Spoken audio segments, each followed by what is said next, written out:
Hi hello friends, welcome to my channel. Gauri Kalyana ಧಾರಾವಾಹಿಯ ಶುಕ್ರವಾರ ಸಂಚಿಕೆಯಲ್ಲಿ ಏನಾಗುತ್ತೆ ಅಂತ ಪೂರ್ತಿಯಾಗಿ ನೋಡೋಣ. ನೀವಿನ್ನು ಸಬ್ಸ್ಕ್ರೈಬ್ ಮಾಡಿದೆ ವಿಡಿಯೋಸ್ಗಳನ್ನ ನೋಡ್ತಾ ಇದ್ದರೆ ದಯವಿಟ್ಟು ಸಬ್ಸ್ಕ್ರೈಬ್ ಮಾಡಿ ನನ್ನ ಚಾನಲ್ನ. ವಿಡಿಯೋ ಇಷ್ಟ ಆಯಿತು ಅಂದರೆ ಲೈಕ್ ಮಾಡ್ಕೊಳ್ಳಿ.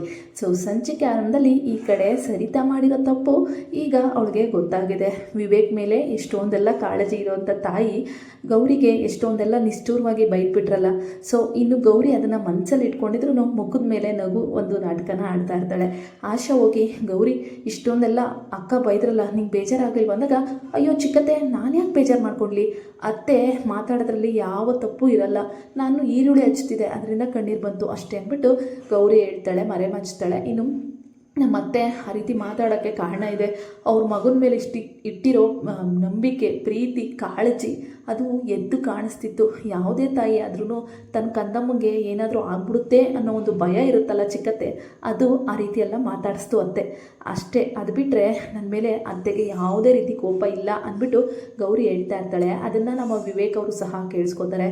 ಅತ್ತೆ ವಿವೇಕ್ ಅವ್ರನ್ನ ಪ್ರೀತಿ ಮಾಡೋದ್ರಲ್ಲಿ ಹಿಮಾಲಯದ ಪರ್ವತಕ್ಕಿಂತ ಹೆಚ್ಚು, ಅದರಲ್ಲಿ ನಾನು ಒಂದು ಹನಿಗೂ ಸಮ ಇಲ್ಲ ಚಿಕ್ಕತ್ತೆ, ಅಂಥವ್ರನ್ನ ನಾನು ಯಾಕೆ ಬೈಕೊಂಡ್ಲಿ ಅಂದಾಗ, ಗೌರಿ ನಿನ್ನ ನಮ್ಮ ವಿವೇಕು ಪುಣ್ಯವತಿ ಅಂತ ಸುಮ್ಮನೆ ಅರ್ಥ ಗೊತ್ತು ಅಂತನೋ ಗೊತ್ತಿಲ್ಲದೆ ಅಂತನೋ ಗೊತ್ತಿಲ್ಲಮ್ಮ, ನಿಜವಾಗ್ಲೂ ನೀನು ಪುಣ್ಯವತಿನೇ, ತುಂಬ ಪುಣ್ಯ ಹೊತ್ಕೊಂಬಂದಿದ್ಯಾ ನಮ್ಮ ಮನೆಗೆ ಅಂದ್ಬಿಟ್ಟು ಆಶಾ ಅವರು ಹೇಳ್ತಾ ಇರ್ತಾರೆ. ಇನ್ನು ಇದನ್ನು ಕೇಳಿಸ್ಕೊಳೋಂಥ ವಿವೇಕ್ಗೆ, ನಾನು ಅವತ್ತು ತಾಳಿ ಕಟ್ಟಬೇಕಾದ್ರೆ ಈ ಹುಡುಗಿ ನನಗೆ ಇಷ್ಟ ಇಲ್ಲ, ಬಲವಂತಕ್ಕೆ ತಾಳಿ ಕಟ್ತಾ ಇದ್ದೀನಿ, ಇವಳು ಮಾಡೋದೆಲ್ಲ ತಪ್ಪೇ, ಇವಳು ಯಾವತ್ತೂ ಸರಿನೇ ಮಾಡಲ್ಲ ಅಂತ ಯೋಚನೆ ಮಾಡಿದೆ. ಆದರೆ ಇವತ್ತು ಈ ಗೌರಿನ ನೋಡ್ತಿದ್ರೆ ಇಷ್ಟೊಂದು ಅನ್ಯೋನ್ಯದಿಂದ ಮತ್ತು ಇಷ್ಟೊಂದು ಹೊಂದ್ಕೊಂಡೋಗೋ ಸೊಸೆ ನಮ್ಮ ಮನೆಗೆ ಬೇರೆ ಯಾರು ಸಿಗೋಕ್ಕೆ ಚಾನ್ಸೇ ಇಲ್ಲ ಅಂತ ಅನ್ನಿಸ್ತಿದೆ.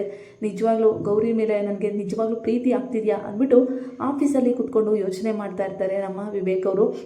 ಅಲ್ಲ, ಆ ಒಂದು ಪರಿಸ್ಥಿತಿಲಿ ಗೌರಿ ನನ್ನ ಹಿಂದೆ ಕಟ್ಕೊಂಡು ಅವ್ರ ಹತ್ರ ಎಲ್ಲ ಪರದಾಡ್ತಿದ್ಲಲ್ಲ, ನನ್ನ ಗಂಡನ ಉಳಿಸ್ಕೊಡಿ ಅಂತ. ಇದೆಲ್ಲ ಯಾಕೆ ಮಾಡಿದ್ಲು ಗೌರಿ? ನನ್ನ ಮೇಲೆ ಅವಳಿಗೆ ಶತ್ರುತ್ವ ಅಂತೂ ಇಲ್ಲ, ಗಂಡ ಅನ್ನೋ ಪ್ರೀತಿ ಇದೆ, ಹಂಗಂತ ಮೈ ಮೇಲೆ ಯಾವತ್ತೂ ಬಿದ್ದಿಲ್ಲ. ಆದರೆ ಗೌರಿ ಎಷ್ಟು ದೊಡ್ಡ ಸ್ಥಾನಕ್ಕೆ ಹೋಗ್ಬಿಟ್ಲು ಅಂದರೆ, ಅಮ್ಮ ಅಷ್ಟೆಲ್ಲ ಮಾತಾಡಿದ್ರು ಒಂದು ಮಾತು ತಿರುಗಿಸಿ ಅಮ್ಮಂಗೆ ಆಡಲಿಲ್ಲ. ಅವಳು ತುಂಬ ಗ್ರೇಟ್ ಅಂತೇಳ್ಬಿಟ್ಟು ಗೌರಿಗೆ ನಾನು ಏನಾದರೂ ಗಿಫ್ಟ್ ಕೊಡಲೇಬೇಕಲ್ಲ ಅಂತೇಳ್ಬಿಟ್ಟು ವಿವೇಕ್ ಯೋಚನೆ ಮಾಡ್ತಿರ್ತಾರೆ. ಏನು ಕೊಡೋದು ಗೌರಿಗೆ ಏನು ಇಷ್ಟ ಆಗುತ್ತೆ ಅಂದರೆ, ಅವಳು ಏನೂ ಹಾಕ್ಕೊಳ್ಳೋದೇ ಇಲ್ಲ, ಅಷ್ಟು ಸಿಂಪಲ್ಲಾಗಿದ್ರೂ ಅಷ್ಟು ಚೆನ್ನಾಗಿ ಕಾಣಿಸ್ತಾಳೆ, ಇನ್ನು ಹೂವು ಮುಟ್ಬಿಟ್ರೆ ಇನ್ನೂ ಚೆನ್ನಾಗಿ ಕಾಣಿಸ್ತಾಳೆ ಅಂತ ವಿವೇಕ್ ಯೋಚನೆ ಮಾಡ್ತಾ ಇರ್ತಾರೆ. ಇನ್ನೂ ಮನೇಲಂತೂ ನಮ್ಮ ಸರಿತಾ ಅವರು, ಅಮ್ಮ ನನಗೆ ಒಂಥರ ಒದ್ದಾಡಂಗೆ ಆಗುತ್ತೆ ಅತ್ತೆ. ಏನು ಅಂದರೆ, ನಾನು ಗೌರಿ ತುಂಬ ಒಳ್ಳೆ ಕೆಲಸ ಮಾಡಿದ್ದಾಳೆ, ಆದರೂ ನಾನು ಅವಳಿಗೆ ಬೈದ್ಬಿಟ್ಟೆ, ನನ್ನ ಮಗನ್ನ ಕಾಪಾಡಿದ್ದಾಳೆ, ಅಷ್ಟು ಒಳ್ಳೆಯ ಕೆಲಸ ಮಾಡಿರೋ ಹುಡುಗಿಗೆ ನಾನು ಬೈದ್ನಲ್ಲ, ಒಂಥರ ತಳಮಳ, ಏನೋ ಕುತ್ಕೊಳ್ಳೋಕ್ಕಾಗ್ತಿಲ್ಲ, ನಿಂತ್ಕೊಳ್ಳೋಕ್ಕಾಗ್ತಿಲ್ಲ ಅಂದ್ಬಿಟ್ಟು ಸರಿತಾ ಹೇಳ್ತಾಳೆ. ಇಷ್ಟಕ್ಕೆಲ್ಲ ಕಾರಣ ಏನು ಗೊತ್ತಾ ಸರಿತಾ, ನೀನು ಗೌರಿಗೆ ಬೈದಲ್ಲ, ಹಿಂದೆ ಮುಂದೆ ನೋಡಿದೆ, ಅದೇ ನಿನ್ನ ಮನಸ್ಸನ್ನ ಈ ಥರ ಮಾಡ್ತಿರೋದು. ಹೋಗಿ ಅವಳ ಹತ್ರ ಒಂದೇ ಒಂದು ಕ್ಷಮೆ ಕೇಳಿಬಿಡು, ಎಲ್ಲ ಸರಿ ಹೋಗುತ್ತೆ ಅಂದ್ಬಿಟ್ಟು ಅಜ್ಜಿ ಹೇಳ್ತಾರೆ. ಆ ಥರ ಹೇಳ್ತಿರೋದಾಗ, ಹೌದು ಸರಿತಾ, ನೀನು ಯಾವುದೇ ಮಾತನ್ನು ಲೆಕ್ಕಾಚಾರವಾಗಿ ಆಡಿರ್ತೀಯ, ವಿವೇಕ್ಗೆ ಏನಾದರೂ ಆಗ್ಬಿಟ್ರೆ ಅದು ಗೌರಿನೇ ಕಾರಣ ಅಂದ್ಕೊಂಡು ಗೌರಿಗೆ ಬೈದೆ. ಇವಾಗ ಗೌರಿ ನಿನ್ನ ಮಗನ ಕಾಪಾಡಿದಾಳಲ್ವಾ, ಅವಳಿಗೆ ನೀನು ಕ್ಷಮಿಸು ಅಂತ ಕೇಳೋದ್ರಲ್ಲಿ ಏನೂ ಆಗಲ್ಲಮ್ಮ ಅಂತೇಳ್ಬಿಟ್ಟು ಅಜ್ಜಿ ಹೇಳ್ತಾರೆ. ಸರಿ ಅತ್ತೆ ಆಯಿತು ಅಂದ್ಬಿಟ್ಟು ಸರಿತಾನು ಹೋಗ್ತಾ ಇರ್ತಾರೆ.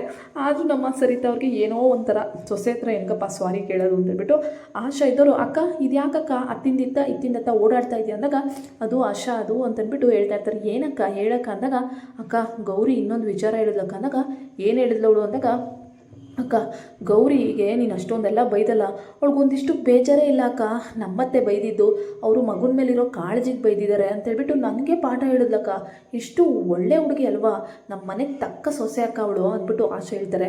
ಹಂಗೆಲ್ಲ ಹೇಳಿದ್ಲ ಅಂತೇಳ್ಬಿಟ್ಟು ಸರಿತಾ ಕೇಳಿದಾಗ, ಹೌದಕ್ಕ ಮಗನ ಮೇಲಿರೋ ಕಾಳಜಿಲಿ ಅತ್ತೆ ಹಂಗೆಲ್ಲ ಬೈದಿದ್ದಾರೆ, ಅವರಷ್ಟು ಪ್ರೀತಿ ಮಾಡೋಷ್ಟು ತಾಕತ್ತು ನನಗಂತೂ ಇಲ್ಲ, ಅವರು ಹಿಮಾಲಯ ಪರ್ವತ, ನಾನೊಂದು ಧ್ವನಿ ಆಗೋಕ್ಕೂ ಸಾಧ್ಯ ಇಲ್ಲ ಅಂತ ಹೇಳ್ಬಿಟ್ಲಕ್ಕ, ಇಂಥ ಹುಡುಗಿ ಎಲ್ಲಕ್ಕ ಸಿಗ್ತಾಳೆ ನಿಂಗೆ ಸೊಸೆಯಾಗಿ ಅಂತೇಳ್ಬಿಟ್ಟು ಆಶಾ ಹೇಳ್ತಿರ್ತಾಳೆ. ಹೌದು ಆಶಾ, ನಂದು ದೊಡ್ಡ ತಪ್ಪಾಗ್ಬಿಟ್ಟಿದೆ, ನಾನು ಗೌರಿಗೆ ಆ ರೀತಿ ಹಿಂದೆ ಮುಂದೆ ನೋಡಿದೆ, ಬೈಬಾರ್ದಾಗಿತ್ತು, ಏನೋ ವಿವೇಕ್ ಮೇಲಿರೋ ಪ್ರೀತಿಗೆ ಬೈದ್ಬಿಟ್ಟೆ, ಆದರೆ ಅವಳ ಹತ್ರ ನಾನು ಕ್ಷಮೆ ಕೇಳಬೇಕಲ್ಲ ಆಶಾ ಅಂದಾಗ, ಅಯ್ಯೋ ಅಕ್ಕ ನೀವು ಗೌರಿ ಹತ್ರ ಕ್ಷಮೆ ಕೇಳ್ತೀರ ಅಂದಾಗ, ಹೌದು ಆಶಾ, ಇಲ್ಲ ಅಂದರೆ ನನ್ನ ಮನಸ್ಸಿಗೆ ಸಮಾಧಾನನೇ ಇಲ್ಲ ಅಂದ್ಬಿಟ್ಟು ಈ ಕಡೆ ಸರಿತಾ ಹೇಳ್ತಾರೆ. ಅದಕ್ಕೇನಕ್ಕ ಗೌರಿ ಅಡುಗೆ ಮನೇಲಿ ಇದ್ದಾಳೆ ಬಾರಕ್ಕ ಅಂತೇಳ್ಬಿಟ್ಟು ಆಶಾ ಹೇಳ್ತಾಳೆ. ಆದರೂ ಹೆಂಗೆ ಕೇಳೋದು ಅಂದಾಗ, ಅಕ್ಕ ನೀವು ಈ ಮನೆಗೆ ದೊಡ್ಡ ಸೊಸೆ, ಎಲ್ಲರೂ ನಿಮ್ಮನ್ನು ನೋಡಿ ಎದುರ್ಕೋತಾರೆ, ನೀನೇನಕ್ಕ ನಿನ್ನ ಸೊಸೆ ನೋಡಿ ಎದುರ್ಕೋತಾ ಇದೆಯಾ ಅಂದ್ಬಿಟ್ಟು ಆಶಾ ಕಾಲು ಎಳಿತಾಳೆ. ಇಲ್ಲ ಆ ಥರ ಎಲ್ಲ ಏನೂ ಇಲ್ಲ ಆಶಾ ಅಂದ್ಬಿಟ್ಟು ಆಶನ್ ಜೊತೆ ಸರಿತನು ಅಡುಗೆ ಮನೆಗೆ ಬರ್ತಾಳೆ. ಇದೇನಿದು ಚಿಕ್ಕತ್ತೆ ದೊಡ್ಡತ್ತೆ ಇಬ್ಬರು ಬಂದುಬಿಟ್ಟಿದ್ದೀರಲ್ಲ, ಏನು ಸಮಾಚಾರ ಅತ್ತೆ, ಕಾಫಿ ಏನಾದರೂ ಬೇಕಿತ್ತಾ ಅಂದ್ಬಿಟ್ಟು ನಮ್ಮ ಗೌರಿ ಮೊದಲೇ ಅತ್ತೆನ ಮಾತಾಡ್ಸೋದು ಗೊತ್ತಲ್ಲ, ಆ ರೀತಿ ಮಾತಾಡ್ಸಿರ್ತಾಳೆ. ಅದು ಅದು ಅದು ಅಂತೇಳ್ಬಿಟ್ಟು ಸರಿತಾ ಹೇಳ್ತಾ ಇರ್ತಾರೆ. ಆಶನ್ ಕೈನ ಹಿಡ್ಕೊಂಡು ಕಿವಿಸ್ತಾ ಇರ್ತಾಳೆ. ಇದೇನಿದು ನಮ್ಮತ್ತೆ ಈ ರೀತಿ ಇಲ್ವಲ್ಲ, ಏನೋ ಅತ್ತೆ ಹೇಳಬೇಕು ಅಂತ ಗೊತ್ತು, ಅದಕ್ಕೆ ಚಿಕ್ಕತ್ತೆ ಕೈನ ಇಟ್ಕೊಂಡು ಇಷ್ಟೊಂದೆಲ್ಲ ತಡವಡಿಸ್ತಾ ಇದ್ದಾರಲ್ಲ, ಏನದು ಅಂತ ನಮ್ಮತ್ತೆ ಈ ಥರ ಅಲ್ವೇ ಅಲ್ಲ, ನಮ್ಮ ಅತ್ತೆನ ಇವರು ಅಂತೇಳ್ಬಿಟ್ಟು ಗೌರಿ ಹೇಳ್ತಾ ಇರ್ತಾಳೆ. ಗೌರಿ ಅದು ಅಕ್ಕ ನಿನ್ನ ಹತ್ರ ಏನೋ ಹೇಳಕ್ಕೆ ಬಂದಿದ್ದಾರೆ ಅಂದ್ಬಿಟ್ಟು ಆಶಾ ಹೇಳ್ತಾರೆ. ಅತ್ತೆ ನೀವೇನು ಮುಜುಗರ ಪಟ್ಕೋಬೇಡಿ, ಏನು ಹೇಳಬೇಕೋ ಹೇಳಿ ಅಂತಂದಾಗ ಅದು ಏನೂ ಇಲ್ಲ, ಕ್ಷಮಿಸ್ಬಿಟ್ಟು ನನ್ನ ಅಂತೇಳ್ಬಿಟ್ಟು ಸರಿತಾ ಹೇಳ್ತಾರೆ. ಅತ್ತೆ ಇದನ್ನ ಹೇಳೋಕ್ಕೆ ಇಷ್ಟೊಂದೆಲ್ಲ ಮುಜುಗರ ಪಡ್ತೀರಾ, ನೀವೇನು ತಪ್ಪೇ ಮಾಡಿಲ್ಲ ಅತ್ತೆ, ನೀವು ಯಾಕೆ ಕ್ಷಮೆ ಕೇಳ್ತೀರಾ, ನೀವು ನಿಮ್ಮ ಮಗನ ಮೇಲಿರೋ ಕಾಳಜಿಗೆ ಬೈದಿದ್ದೀರಾ ಅಂದಾಗ ನೋಡು ನೀನು ಇಷ್ಟೊಂದೆಲ್ಲ ಒಳ್ಳೆಯವಳು ಆಗಬೇಡ, ನಾನು ಕ್ಷಮಿಸು ಅಂತ ಕೇಳಿದ್ದೀನಿ ತಾನೇ, ಕ್ಷಮಿಸ್ಬಿಡು ಅಷ್ಟೇ, ನನಗೆ ನೀನು ಆ ಥರ ಎಲ್ಲ ಕರ್ಕೊಂಡೋಗಿದ್ಯಾ ಅಂತ ಗೊತ್ತಿರಲಿಲ್ಲ, ಅದಕ್ಕೆ ಕೋಪದಲ್ಲಿ ಹಂಗೆಲ್ಲ ಬೈದೆ, ನನ್ನ ಕ್ಷಮಿಸು ಅಂತೇಳ್ಬಿಟ್ಟು ಸರಿತಾ ಕೇಳ್ತಾರೆ. ನಮ್ಮತ್ತೆ ಯಾವಾಗಲೂ ಧೈರ್ಯವಾಗಿ ಗದ್ದಾಗಿರಬೇಕು, ಆವಾಗೇ ನಮ್ಮ ಅತ್ತೆಗೊಂದು ಲಕ್ಷಣ, ಅದು ಬಿಟ್ಟು ಈ ಥರ ಕಣ್ಣನ್ನ ಕೆಳಗೆ ಮಾಡಿಕೊಂಡು ಮಾತಾಡಿದ್ರೆ ಹೆಂಗತ್ತೆ, ಅತ್ತೆ ಕಣ್ಣೆತ್ತು ನೋಡಿ ಅಂತೇಳ್ಬಿಟ್ಟು ಗೌರಿ ಹೇಳ್ತಾ ಇರ್ತಾಳೆ. ಸರಿ ಆಯಿತು, ನೀ ಇಷ್ಟೊಂದೆಲ್ಲ ನನ್ನ ಮಗುನ ಕಾಪಾಡಿದ್ಯಾ, ನಿನಗೆ ನಾನು ಟ್ಯಾಂಕ್ಸ್ ಸಹ ಹೇಳಬೇಕು, ಇದೇ ರೀತಿ ನಮ್ಮ ಮನೇನ ಚೆನ್ನಾಗಿ ನೋಡ್ಕೊ, ನಿನ್ನನ್ನು ಯಾವಾಗಲೂ ನಾನು ಬೈತಾನೆ ಇರ್ತೀನಿ, ಅಂಗಲಿಸ್ತಾನೆ ಇರ್ತೀನಿ, ಆದರೂ ನೀನು ಯಾವತ್ತೂ ನನ್ನ ಮೇಲೆ ಬೇಜಾರು ಮಾಡ್ಕೊಂಡಿಲ್ಲ, ಇವತ್ತು ಇನ್ನೊಂದು ಮೆಟ್ಲು ಜಾಸ್ತಿನೇ ಆಗಿದೆಯಾ, ಅಂದರೆ ನೀನು ನಿನ್ನ ಒಳ್ಳೆತನಕ್ಕೆ ನನ್ನ ಮಗನೇ ನಿನ್ನ ಒಪ್ಕೊಂಡಿದ್ದಾನೆ, ಇನ್ನು ನಾನು ಒಪ್ಕೊಳ್ಳಿಲ್ಲ ಅಂದರೆ ಆ ದೇವರು ಸಹ ಮೆಚ್ಚಲ್ಲ ಅಂದ್ಬಿಟ್ಟು ಸರಿತಾ ಹೇಳ್ತಾಳೆ.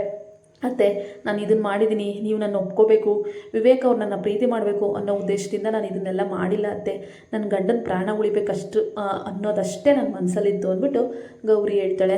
ಸರಿ ಆಯಿತು ಅಕ್ಕ, ಗೌರಿ ಎಷ್ಟು ಒಳ್ಳೆ ಹುಡುಗಿ ಅಲ್ವೇನಕ್ಕಾದಾಗ ಹೌದು ಅತ್ತೆ, ನೀವು ಇಷ್ಟೊಂದೆಲ್ಲ ಮಾತಾಡಿದ್ರಲ್ಲ ನಂಗೆ ನಂಬಕ್ಕೆ ಆಗ್ತಿಲ್ಲ ಅತ್ತೆ, ಲವ್ ಯು ಸೋ ಮಚ್ ಅತ್ತೆ ಅಂದ್ಬಿಟ್ಟು ಗೌರಿ ಸರಿತನ ಹಗ್ ಮಾಡ್ಕೋತಾಳೆ. ಸರಿ ಆಯಿತು ಅಂತೇಳ್ಬಿಟ್ಟು ಸರಿತನೂ ಹಗ್ ಮಾಡ್ಕೋಬೇಕಲ್ಲ, ಅವಳು ಸಹ ಹಗ್ ಮಾಡಿಕೊಂಡು ಅವಳ ಒಂದು ಏನಿರುತ್ತೆ ಎಂದು ಶೋಲ್ಡ್ರನ್ನ ತಡ್ತಾರೆ. ಅತ್ತೆ ಸೊಸೆ ಹೆಂಗೋ ಒಂದಾಗಿದ್ದಾಯಿತು. ಇನ್ನು ನಮ್ಮ ವಿವೇಕ್ಗೆ ಗೌರಿ ಇದೆ ಚಿಂತೆ, ಇಷ್ಟೊಂದೆಲ್ಲ ಗೌರಿ ಮಾಡಿಬಿಟ್ಲಲ್ಲ, ನಾನು ಇಷ್ಟೊಂದೆಲ್ಲ ಹೇಳ್ಸಿದ್ದೀನಿ ಅಂತೇಳ್ಬಿಟ್ಟು ಯೋಚನೆ ಮಾಡ್ತಿದ್ರೆ ಈ ಚಂಚಲ ಮತ್ತು ಅವಳ ಮಗ ನೋಡ್ದೇನಮ್ಮ, ಏನೇ ಆದ್ರೂ ಇವ್ರದ್ದೇ ಎಲ್ಲ ನಡೀತಾ ಇದೆ, ಅಪ್ಪ ದೇವ್ರೆ ನನಗೆ ಈ ಥರ ಎಲ್ಲ ಮಾಡ್ತಾರೆ ಅಂತ ಅಂದ್ಕೊಂಡೇ ಇರಲಿಲ್ಲ, ನೋಡ್ದ ಗೌರಿನ ಎಲ್ಲ ಮೆರೆಸ್ತಾ ಇದ್ದಾರೆ ಅಂದಾಗ ಮೆರೆಸ್ಲಿ ಬಾರೋ, ಎಷ್ಟು ಮೆರೆಸ್ತಾರೋ ಮೆರೆಸ್ಲಿ, ಎಷ್ಟು ಮೆರೆದಷ್ಟು ಕುರಿ ಕೊಬ್ದಷ್ಟು ಕಡಿಯೋಕ್ಕೆ ಚೆನ್ನಾಗಿರುತ್ತೆ ಅಂದ್ಬಿಟ್ಟು ಚಂಚಲ ಹೇಳ್ತಾ ಇರ್ತಾಳೆ. ಅಲ್ಲ ಕಣೋ, ಈ ಮೋನಿಕನ ಕತೆ ಏನು ಅಂದಾಗ ಅಮ್ಮ ನನಗೊಂದು ಗೊತ್ತಾಗ್ತಿಲ್ಲ, ದಿನದಿಂದ ದಿನಕ್ಕೆ ಆ ಮೋನಿಕಾ ನನಗೆ ಹತ್ರ ಆಗಕ್ಕೆ ನೋಡ್ತಾ ಇದ್ದಾಳೆ ಅಂದ್ಬಿಟ್ಟು ಈ ಅನಿಕೇತ್ ಹೇಳ್ತಾ ಇರ್ತಾನೆ. ನೋಡು ನೀನು ಯಾವುದೇ ಕಾರಣಕ್ಕೂ ಅವಳಿಗೆ ಹತ್ರ ಆಗಬೇಡ ಅಂತೇಳ್ಬಿಟ್ಟು ಚಂಚಲ ಹೇಳ್ಕೊಡ್ತಾ ಇರ್ತಾಳೆ. ಸರಿ ಅಮ್ಮ ಆಯಿತು ಅಂತೇಳ್ಬಿಟ್ಟು ಸುಮ್ಮನೆ ಆಗ್ತಾರೆ. ಮನೇಲಿ ಎಲ್ಲರೂ ಖುಷಿಯಾಗಿ ಊಟ ಬಡಿಸ್ತಾ ಇರ್ತಾರೆ. ಗೌರಿಗೆ ವಿವೇಕ್ ಏನೋ ತಂದಿರ್ತಾರೆ, ಅದನ್ನು ಕೊಡೋಕ್ಕೆ ಹಿಂದೆ ಮುಂದೆ ನೋಡ್ತಾ ಇರ್ತಾನೆ.